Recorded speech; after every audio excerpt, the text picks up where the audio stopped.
ಸ್ನೇಹಿತರೆ, ಇವಾಗ ಪರಮ ಪರಿಶುದ್ಧವಾದಂತಹ ಧನುರ್ಮಾಸ ನಡೆಯುತ್ತಿದೆ. ಈ ಮಾಸ ಭಕ್ತಿಗೆ ಹೇಳಿ ಮಾಡಿದಂತಹ ಮಾಸ.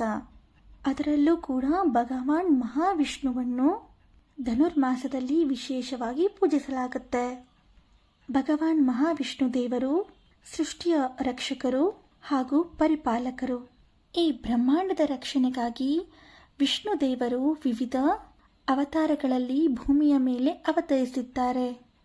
ತಮ್ಮ ದಶಾವತಾರಗಳ ಮೂಲಕ ಅಧರ್ಮವನ್ನು ನಾಶಪಡಿಸಿ ಧರ್ಮವನ್ನು ಭೂಮಿಯ ಮೇಲೆ ಮರುಸ್ಥಾಪನೆ ಮಾಡಿರುವಂತಹ ಮಹಾವಿಷ್ಣು ದೇವರನ್ನು ಧನುರ್ಮಾಸದಲ್ಲಿ ವಿಶೇಷವಾಗಿ ಪೂಜಿಸಿದರೆ ಜೀವನದಲ್ಲಿ ಸಮೃದ್ಧಿಯನ್ನು ಕಾಪಾಡಿಕೊಳ್ಳಬಹುದು ಹಾಗೂ ಹಾನಿಕಾರಕ ಶಕ್ತಿಗಳಿಂದ ನಮ್ಮನ್ನು ನಾವು ರಕ್ಷಿಸಿಕೊಳ್ಳಬಹುದು. ಮಹಾವಿಷ್ಣು ದೇವರನ್ನು ಮೆಚ್ಚಿಸಲು ಅನೇಕ ಮಾರ್ಗೋಪಾಯಗಳಿವೆ.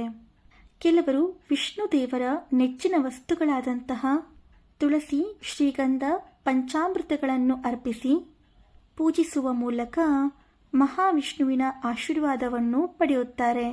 ಇನ್ನು ಕೆಲವರು ಉಪವಾಸ ವ್ರತಗಳನ್ನು ಆಚರಿಸುವ ಮೂಲಕ ಭಗವಾನ್ ಮಹಾವಿಷ್ಣು ದೇವರನ್ನು ಪೂಜಿಸುತ್ತಾರೆ. ಇದೆಲ್ಲರ ಜೊತೆಗೆ ನಮ್ಮ ಹಿಂದೂ ಧರ್ಮಗಳಲ್ಲಿ ಕೆಲವು ಮಹಾವಿಷ್ಣು ಮಂತ್ರಗಳಿವೆ. ಈ ಮಂತ್ರಗಳು ಎಷ್ಟು ಶಕ್ತಿಯುತವಾಗಿವೆ ಎಂದರೆ ಯಾರು ಈ ಮಂತ್ರಗಳನ್ನು ಪಠನ ಮಾಡುತ್ತಾರೋ ಅಂತಹ ವ್ಯಕ್ತಿಯಲ್ಲಿ ಸಕಾರಾತ್ಮಕತೆಯನ್ನು ತುಂಬುತ್ತವೆ. ಧನುರ್ಮಾಸದಲ್ಲಿ ಮಹಾವಿಷ್ಣು ದೇವರ ಕೆಲವು ಪ್ರಭಾವಶಾಲಿ ಮಂತ್ರಗಳನ್ನು ಜಪಿಸುವುದರಿಂದ ಪಠನ ಮಾಡುವ ವ್ಯಕ್ತಿಯನ್ನು ಅನೇಕ ತೊಂದರೆಗಳಿಂದ ರಕ್ಷಿಸುವುದಲ್ಲದೆ ಆತನ ಜೀವನದಲ್ಲಿ ಸುರಕ್ಷತೆಯನ್ನು ತಂದುಕೊಡುತ್ತವೆ. ಧನುರ್ಮಾಸದಲ್ಲಿ ಪಠನ ಮಾಡಬಹುದಾದ 8 ಶಕ್ತಿಯುತವಾದ ಮಹಾವಿಷ್ಣುವಿನ ಮಂತ್ರಗಳ ಬಗ್ಗೆ ಇಂದಿನ ವಿಡಿಯೋದಲ್ಲಿ ತಿಳಿಯೋಣ. ಶುಭ ಫಲಗಳನ್ನು ಪಡೆದುಕೊಳ್ಳಲು ಈ ಮಹಾಮಂತ್ರಗಳನ್ನು ದಿನಕ್ಕೆ ಕನಿಷ್ಠ 108 ಬಾರಿಯಾದರೂ ಜಪಿಸಬೇಕು. ಮೊದಲನೇ ಮಂತ್ರ ಓಂ ನಮೋ ಭಗವತೆ ವಾಸುದೇವಾಯ. ಧನುರ್ಮಾಸದಲ್ಲಿ ಪಠಿಸಬೇಕಾದಂತಹ ಮೊಟ್ಟ ಮೊದಲ ಮಂತ್ರವೇ ಓಂ ನಮೋ ಭಗವತೆ ವಾಸುದೇವಾಯ ಎಂಬ ದ್ವಾದಶಾಕ್ಷರದ ಮಂತ್ರ. ವಾಸುದೇವ ಎಂಬುದು ಮಹಾವಿಷ್ಣು ದೇವರ ಮತ್ತೊಂದು ಹೆಸರು. ಈ ಮಂತ್ರದ ಅರ್ಥ ಎಲ್ಲರ ಹೃದಯದಲ್ಲಿ ನೆಲೆಸುವಂತಹ ಭಗವಾನ್ ಮಹಾವಿಷ್ಣು ದೇವರಿಗೆ ನಾನು ನಮಸ್ಕರಿಸುವೆ ಎಂಬುದಾಗಿದೆ. ಈ ಮಂತ್ರ ಪ್ರತಿಯೊಬ್ಬ ಮನುಷ್ಯರಲ್ಲಿಯೂ ಸಹ ದೇವರು ವಾಸಿಸುತ್ತಾರೆ ಎಂಬ ಸತ್ಯವನ್ನು ನಮಗೆ ತಿಳಿಸಿಕೊಡುತ್ತೆ. ಈ ಮಂತ್ರವನ್ನು ಜಪಿಸುವುದರಿಂದ ಭಕ್ತರ ಮನಸ್ಸಿನಲ್ಲಿ ಬೇರೆಲ್ಲ ಜೀವಿಗಳ ಬಗ್ಗೆ ಸಹಾನುಭೂತಿ ಭಾವನೆ ವೃದ್ಧಿಯಾಗುತ್ತದೆ. 12 ಅಕ್ಷರದ ಈ ಮಂತ್ರವನ್ನು ವಿಮೋಚನೆ ಮಂತ್ರ ಅಂತ ಕೂಡ ಕರೆಯಲಾಗುತ್ತೆ. ಏಕೆಂದರೆ ಈ ಮಂತ್ರವನ್ನು ಜಪಿಸುವ ವ್ಯಕ್ತಿಯು ಜೀವನದ ಎಲ್ಲ ಕಷ್ಟಗಳಿಂದ ಮುಕ್ತನಾಗುತ್ತಾನೆ. ದೀರ್ಘಕಾಲದ ಕಾಯಿಲೆಗಳು ಸಹ ಗುಣಮುಖವಾಗುತ್ತವೆ. ಹಾಗಾಗಿ ಪ್ರತಿನಿತ್ಯ ಈ ಮಂತ್ರವನ್ನು ಕನಿಷ್ಠ 108 ಬಾರಿ ಜಪಿಸಬೇಕು. ಓಂ ನಾರಾಯಣಾಯ ವಿದ್ಮಹೆ ವಾಸುದೇವಾಯ ಧೀಮಹಿ ತನ್ನೋ ವಿಷ್ಣು ಪ್ರಚೋದಯಾತ್. ಈ ಮಂತ್ರವನ್ನು ಮಹಾವಿಷ್ಣು ಗಾಯತ್ರಿ ಮಂತ್ರ ಎಂದು ಕರೆಯಲಾಗುತ್ತದೆ. ಭಗವಾನ್ ಮಹಾವಿಷ್ಣು ದೇವರ ಪರಿಣಾಮಕಾರಿ ಮಂತ್ರಗಳಲ್ಲಿ ಇದು ಪ್ರಮುಖವಾದದ್ದು ಎನಿಸಿಕೊಳ್ಳುತ್ತದೆ. ಈ ಮಂತ್ರದ ತಾತ್ಪರ್ಯವೇನೆಂದರೆ ಭಗವಾನ್ ನಾರಾಯಣನೇ, ಭಗವಾನ್ ವಾಸುದೇವನೇ, ನಿಮ್ಮನ್ನು ಧ್ಯಾನಿಸುವುದರಿಂದ ನನಗೆ ಉನ್ನತ ಬುದ್ಧಿಯನ್ನು ಅನುಗ್ರಹಿಸಿ. ಭಗವಾನ್ ಮಹಾವಿಷ್ಣುವೇ ಅಜ್ಞಾನವನ್ನು ತೊಡೆದು ಹಾಕುವ ಮೂಲಕ ನನ್ನ ಮನಸ್ಸನ್ನು ಉಜ್ವಲಗೊಳಿಸಿ ಎಂಬುದಾಗಿದೆ.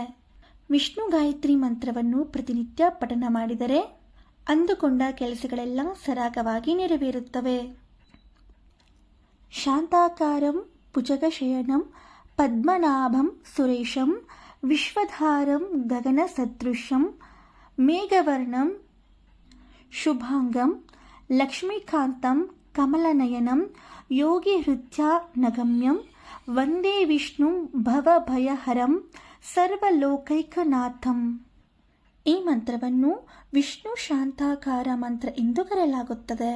ಈ ಮಂತ್ರದ ತಾತ್ಪರ್ಯವೆಂದರೆ ಪ್ರಶಾಂತ ರೂಪವುಳ್ಳವರು, ಆದಿಶೇಷನ ಮೇಲೆ ವಿಶ್ರಮಿಸುವವರು, ತನ್ನ ನಾಭಿಯಲ್ಲಿ ಕಮಲವನ್ನು ಹೊಂದಿರುವವರು, ದೇವತೆಗಳ ಅಧಿಪತಿ, ಬ್ರಹ್ಮಾಂಡವನ್ನು ಕಾಪಾಡಿದವರು, ಆಕಾಶದಂತೆ ಅಪರಿಮಿತರು ಹಾಗೂ ಅನಂತರು, ಲಕ್ಷ್ಮೀಪತಿ, ಕಮಲದ ಕಣ್ಣುಗಳುಳ್ಳವರು, ಧ್ಯಾನದಿಂದ ಯೋಗಿಗಳಿಗೆ ತಲುಪಬಲ್ಲವರು, ಎಲ್ಲ ಭಯಗಳನ್ನು ನಿವಾರಿಸುವಂಥವರು, ಸರ್ವಲೋಕಗಳ ಅಧಿಪತಿಯೂ ಆದ ಮಹಾವಿಷ್ಣು ದೇವರಿಗೆ ನಾನು ನಮಸ್ಕರಿಸುವೆ ಎಂಬುದಾಗಿದೆ. ಈ ಮಂತ್ರವನ್ನು ನಿಯಮಿತವಾಗಿ ಜಪಿಸುವುದರಿಂದ ವ್ಯಕ್ತಿಯಲ್ಲಿನ ಭಯ ನಾಶವಾಗುತ್ತದೆ. ಆ ವ್ಯಕ್ತಿ ನಿರ್ಭಯನಾಗುತ್ತಾನೆ. ವ್ಯಕ್ತಿಯ ಜೀವನದಲ್ಲಿ ಶಾಂತಿ ಹಾಗೂ ಸಂತೋಷ ಪುನರ್ಸ್ಥಾಪನೆಗೊಳ್ಳುತ್ತದೆ. ಓಂ ನಮೋ ನಾರಾಯಣಾಯ. ಈ ಮಂತ್ರವನ್ನು ವಿಷ್ಣು ಮೂಲ ಮಂತ್ರ ಎಂದು ಕರೆಯಲಾಗುತ್ತೆ.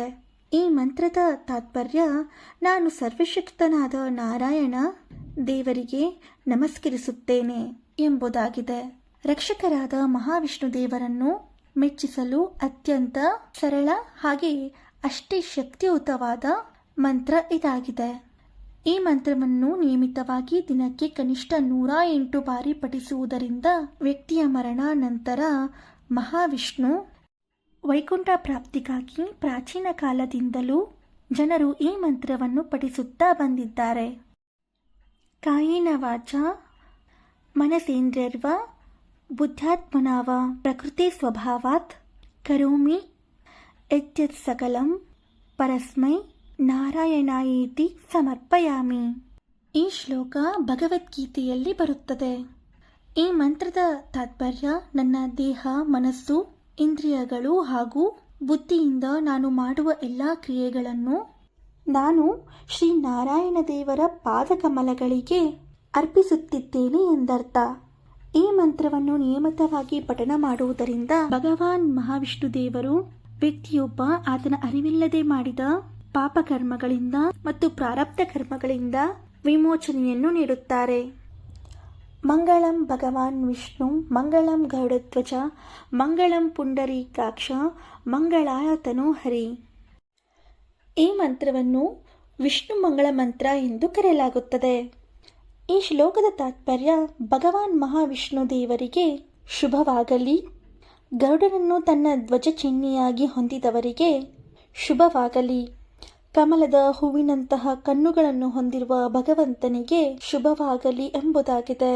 ಮದುವೆ, ಗೃಹ ಪ್ರವೇಶ, ಉಪನಯನ, ನಾಮಕರಣಗಳಂತಹ ಶುಭ ಕಾರ್ಯಗಳನ್ನು ಆರಂಭಿಸುವ ಮೊದಲು ಗಣೇಶ ದೇವರನ್ನು ಪೂಜಿಸಿದ ನಂತರ ಈ ಮಂತ್ರವನ್ನು ಪಠನ ಮಾಡಲಾಗುತ್ತದೆ. ಶುಭ ಕಾರ್ಯದಲ್ಲಿ ಶುಭ ಫಲವನ್ನು ಪಡೆದುಕೊಳ್ಳಲು ಈ ಮಂತ್ರವನ್ನು ಪಠಿಸಬೇಕಾಗುತ್ತದೆ. ಈ ಮಂತ್ರವನ್ನು ಪ್ರತಿನಿತ್ಯ 108 ಬಾರಿ ಪಠನ ಮಾಡುವುದರಿಂದ ಜೀವನದಲ್ಲಿ ಹೇರಳವಾದ ಅದೃಷ್ಟವನ್ನು ಪಡೆದುಕೊಳ್ಳಬಹುದು.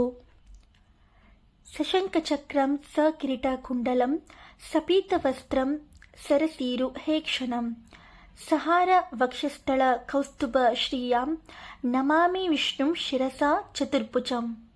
ಇದು ಸಹ ಮಹಾವಿಷ್ಣು ದೇವರ ಪ್ರಮುಖ ಮಂತ್ರಗಳಲ್ಲಿ ಒಂದು ಎನಿಸಿಕೊಂಡಿದೆ. ಈ ಮಂತ್ರವನ್ನು ಎಲ್ಲಾ ವಯೋಮಾನದವರು ಪ್ರತಿನಿತ್ಯ ಪಠನ ಮಾಡಬಹುದು. ಈ ಮಂತ್ರದ ಅರ್ಥವೆಂದರೆ ಶಂಖಚಕ್ರ ಹಿಡಿದಿರುವ ವಜ್ರ ಕಿರೀಟ ಮಾಲೆಗಳಿಂದ ಅಲಂಕರಿಸಲ್ಪಟ್ಟ ಮಹಾವಿಷ್ಣು ದೇವರಿಗೆ ನಮಸ್ಕಾರಗಳು. ಯಾರ ಇದೆಯೋ ಕೌಸ್ತುಭ ರತ್ನಗಳ ಮಾಲೆಯಿಂದ ಅಲಂಕರಿಸಲ್ಪಟ್ಟಿರುತ್ತದೆಯೋ ಅಂತಹ ಚತುರ್ಭುಜರಾದ ಮಹಾವಿಷ್ಣು ದೇವರಿಗೆ ನಾನು ತಲೆಬಾಗಿಸಿ ನಮಸ್ಕರಿಸುತ್ತಿದ್ದೇನೆ ಎನ್ನುವುದಾಗಿದೆ. ಈ ಮಂತ್ರವನ್ನು ಪಠಿಸುವುದರಿಂದ ವ್ಯಕ್ತಿಯ ಏಕಾಗ್ರತೆ ವೃದ್ಧಿಯಾಗುತ್ತದೆ, ಬುದ್ಧಿ ಚುರುಕಾಗಿ ಜೀವನದಲ್ಲಿ ಯಶಸ್ಸು ದೊರೆಯುತ್ತದೆ.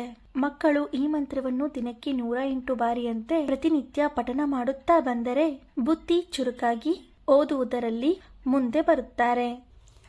ತ್ವಮೇವ ಮಾತಾ ಚ ಪಿತಾ ತ್ವಮೇವ ತ್ವಮೇವ ಬಂಧುಶ್ಚ ಸಖಾ ತ್ವಮೇವ ತ್ವಮೇವ ವಿದ್ಯಾದ್ರವೀಣಂ ತ್ವಮೇವ ಸರ್ವಂ ಮಮ ದೇವದೇವ. ಈ ಶ್ಲೋಕದ ತಾತ್ಪರ್ಯ ದೇವದೇವನೇ, ನೀನೇ ನನ್ನ ತಾಯಿ, ನೀನೇ ನನ್ನ ತಂದೆ, ನೀನೇ ನನ್ನ ಬಂಧು, ನೀನೇ ನನ್ನ ಸ್ನೇಹಿತ, ನೀನೇ ವಿದ್ಯೆ, ನೀನೇ ಸಕಲ ಸಂಪತ್ತು, ನೀನೇ ನನ್ನ ಸರ್ವಸ್ವ ಎಂಬುದು. ಯಾವುದೇ ಒಬ್ಬ ವ್ಯಕ್ತಿ ಸಮಸ್ಯೆಯಲ್ಲಿರುವಾಗ ಅಥವಾ ಗುರು ಹಿರಿಯರ ಮತ್ತು ತಂದೆ ತಾಯಿಗಳ ಮಾರ್ಗದರ್ಶನ ಅವಶ್ಯಕತೆ ಇರುವಾಗ ಮಹಾವಿಷ್ಣು ದೇವರನ್ನು ನೆನೆಸಿಕೊಂಡು ಈ ಸ್ತೋತ್ರವನ್ನು ಪಠನೆ ಮಾಡಬೇಕು. ಈ ಸ್ತೋತ್ರವನ್ನು ಪಠಿಸುವುದರಿಂದ ವ್ಯಕ್ತಿಯ ಜೀವನದ ಕಷ್ಟದ ಸಮಯದಲ್ಲಿ ಮಹಾವಿಷ್ಣು ದೇವರು ಆ ವ್ಯಕ್ತಿಗೆ ಸೂಕ್ತ ಮಾರ್ಗದರ್ಶನವನ್ನು ನೀಡುತ್ತಾರೆ ಎಂಬ ನಂಬಿಕೆ ಇದೆ. ಧನುರ್ಮಾಸದಲ್ಲಿ ಮಹಾವಿಷ್ಣು ದೇವರನ್ನು ಪೂಜಿಸುವ ಸಮಯದಲ್ಲಿ ಮಹಾವಿಷ್ಣು ದೇವರ ಕುರಿತಾಗಿ ನಾವು ಪಠನ ಮಾಡಬಹುದಾದ ವಿಶೇಷ ಮಂತ್ರಗಳ ಕುರಿತಾಗಿ ಸಮಗ್ರ ಮಾಹಿತಿಗಳನ್ನು ತಿಳಿದುಕೊಂಡ ನಮ್ಮೆಲ್ಲರಿಗೂ ಆ ಭಗವಂತನ ಕೃಪಾ ಕಟಾಕ್ಷ ಸದಾಕಾಲ ಇರಲೆಂದು ಕೋರಿಕೊಳ್ಳುತ್ತಾ ಈ ವಿಡಿಯೋನ ಮುಗಿಸ್ತಾ ಇದ್ದೀನಿ. ಧನ್ಯವಾದಗಳು.